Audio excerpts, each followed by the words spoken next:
به نام خداوند بخشاینده و مهربان. به راسته هدایت کند ما بندگان. حمد و ستایش بر خداوند پاک، درود و صلوات به حضرت محمد مصطفی صلی الله علیه و سلم. اما بعد، السلام علیکم و رحمت الله و برکاته.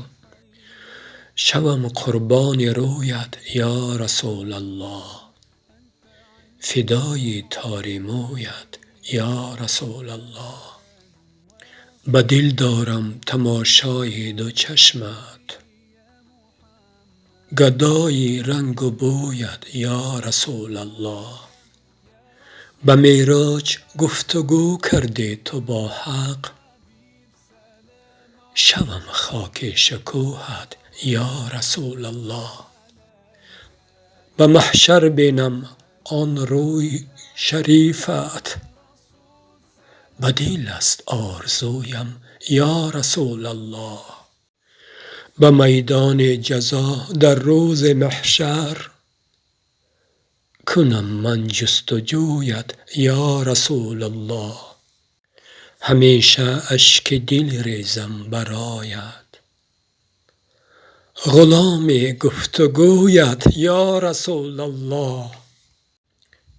چنان محو ادب گشتم که آخر، شدم عاشق به خویت یا رسول الله. بخوان خواجه دعای مصطفایی، بخوان خواجه درود مصطفایی. به لب نامی نکوید یا رسول الله.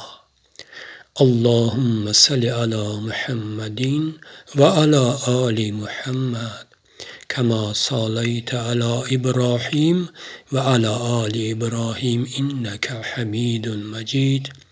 اللهم بارك على محمد وعلى آل محمد، كما باركت على إبراهيم وعلى آل إبراهيم إنك حميد مجيد.